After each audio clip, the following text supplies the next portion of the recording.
विद्यार्थियों, आप सभी का देवरिया सीनियर सेकेंडरी स्कूल के ऑनलाइन कक्षा में स्वागत है। आइए हम सभी कवित्री ललद्दद की रचना, जिसका शीर्षक वाक है, उसका अध्ययन करते हैं। वाक कविता के पहले काव्यांश में कवित्री बताती हैं कि उनका जीवन कच्ची मिट्टी से निर्मित कच्चे घड़े के समान है। जिस प्रकार से मिट्टी के बने हुए पात्र में, कच्चे घड़े में उनका जीवन बताती हैं कि उस मिट्टी के कच्चे घड़े के जैसा है। जिस प्रकार से उसमें जल ठहरता नहीं है, उसी प्रकार से उन्होंने जीवन को बताया है। पानी रुकता नहीं है, मिट्टी के कच्चे घड़े में पानी रुकता नहीं है, वैसे ही उन्होंने जीवन के बताया है। बिना ईश्वर प्रेम के प्रेमाग्नि में तपे मनुष्य का जीवन अपूर्ण और खंडित है। उन्होंने सांसारिक मोहमाया से मुक्त होकर के भव सागर में प्रवेश करना सबसे बड़ी सिद्धि बताई है पहले काव्यांश में। कवित्री के मन में ईश्वर प्राप्ति की तीव्र इच्छा, ईश्वर प्रेम को पाने की तीव्र इच्छा उनके मन में उठती है। कवित्री ने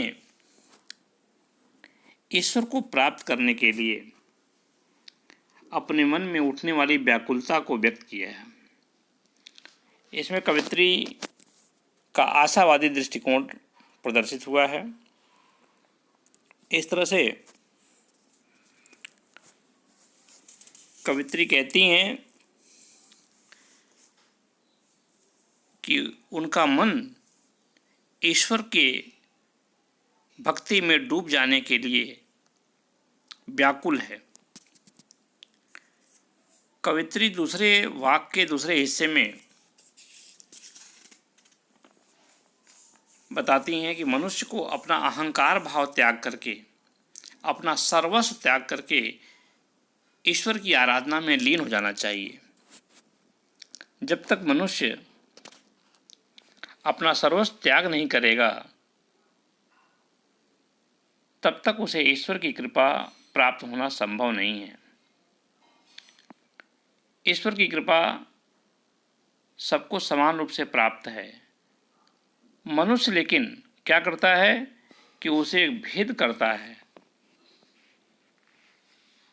वह दूसरे लोगों को तुच्छ समझता है, अपने आप को श्रेष्ठ मानता है। मनुष्य को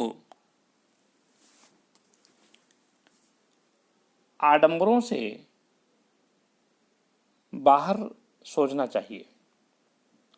कवित्री परामर्श देती हैं कि मनुष्य को अहंकार से अलग होकर आडंबरों से ऊपर उठ करके अपने मन का, अपने अंतःकरण का विकास करने का प्रयास करना चाहिए।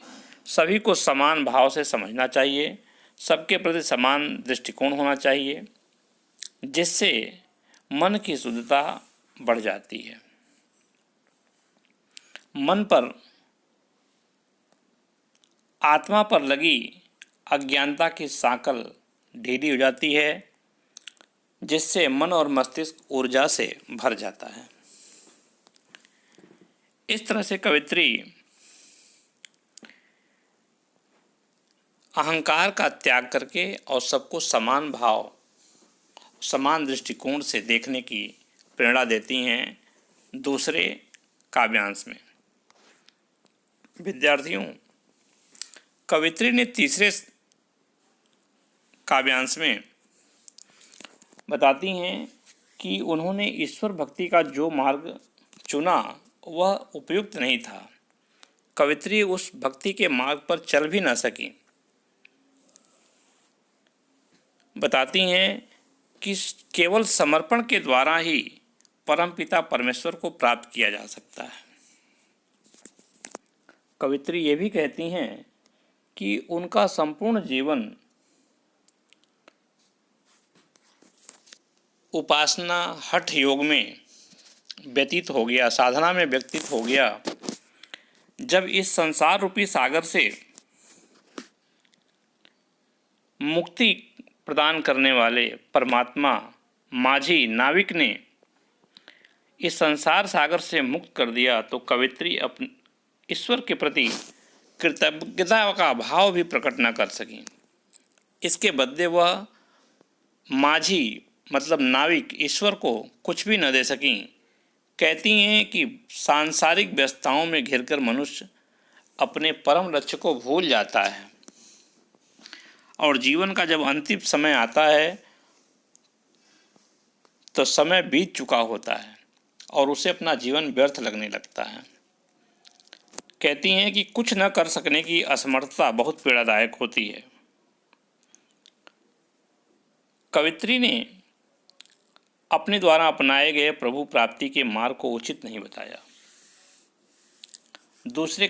तीसरे काव्यांश में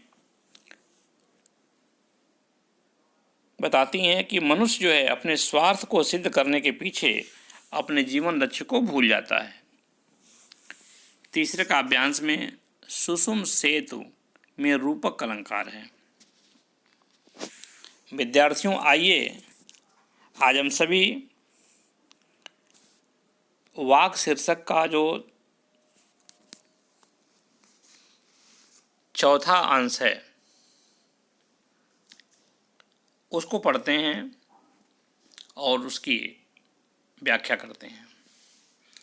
थल थल में बसता है शिव ही, भेद न कर क्या हिंदू मुसलमान, ज्ञानी है तो स्वयं को जान, वही है साहिब से पहचान। थल थल में बसता है शिव ही, भेद न कर क्या हिंदू मुसलमान, ज्ञानी है तो स्वयं को जान, वही है साहिब से पहचान।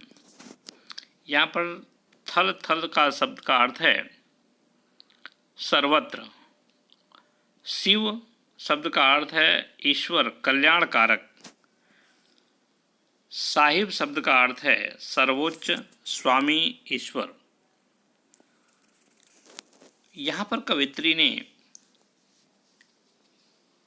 ईश्वर की परम सत्ता का बोध कराते हुए बताती हैं कि एक मनुष्यता और स्वयं मनुष्य के भीतर ही परमात्मा को देखने की सलाह देती हैं। कवित्री बताती हैं कि मनुष्य के अंदर मनुष्यता ही होना चाहिए और स्वयं के भीतर ही परमात्मा विराजमान है, स्वयं के अंदर ही परमात्मा का निवास है। कवित्री कहती हैं कि ईश्वर सर्वव्यापक है, कल्याण करने वाला है। उन्होंने शिव तत्व की बात कही है जो सर्व कल्याणकारी परमेश्वर अर्थात शिव में हिंदू और मुसलमान का भेद किस प्रकार का है। हिंदू और मुसलमान में भेद न करने की बात कही है। वास्तव में दोनों एक समान और एक मनुष्यता वाले हैं।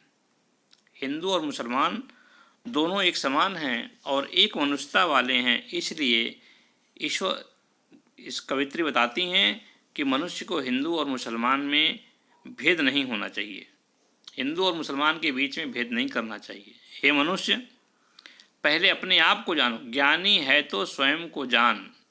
यहाँ पर कवित्री कहती हैं थल थल में बसता है शिव ही, भेद न कर क्या हिंदू मुसलमान। कहती हैं कि शिव जो परम कल्याणकारक है, सर्वव्यापक है, वो कण कण में व्याप्त है, सर्वव्यापक है वो।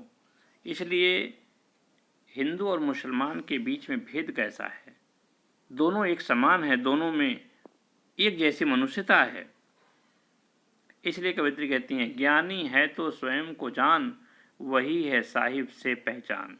कि हे मनुष्य, अपने ज्ञान से सर्वप्रथम तुम अपने स्वयं को जानो। जिस दिन तुम ईश्वर को, खुदा को समझ लेगा, जिस दिन तुम्हें ईश्वर के बारे में, परमात्मा के बारे में ज्ञान होगा, उस दिन तुम्हें परमात्मा की पहचान हो जाएगी और तुम्हारी निकटता ईश्वर के करीब हो जाएगी। तुम ईश्वर के करीब हो जाने के अधिकारी बन जाओगे। यहाँ लिखा है, ज्ञानी है तो स्वयं को जान, वही है साहिब से पहचान। यदि मनुष्य को ईश्वर के बारे में जानकारी करना है तो सबसे पहले अपने आप को जानो कि तुम स्वयं में क्या हो। कवित्री कहती हैं कि जिस दिन तुम्हें परमपिता की पहचान हो जाएगी, उस दिन उनकी निकटता का अधिकारी बन जाएगा। जिस दिन तुम्हें ईश्वर के ज्ञान की प्राप्ति हो जाएगी, उस दिन ईश्वर की निकटता तुम्हें स्वयं प्राप्त हो जाएगी। स्वयं अधिकारी बन जाओगे ईश्वर के नज़दीक होने का। इस प्रकार से कवित्री बताती हैं कि मनुष्य को जाति धर्म से ऊपर उठकर, बाह्य आडंबरों से ऊपर उठकर सभी के प्रति समान भाव रखना चाहिए। अपने अहंकार को त्याग करके ईश्वर भक्ति में लीन हो जाना चाहिए। विद्यार्थियों, वाक शीर्षक का यह अंतिम काव्यांश जिसकी व्याख्या की गई है, आप सभी को समझ में आया होगा। जो कुछ समझ में नहीं आया होगा उसे आप पूछ सकते हैं। धन्यवाद।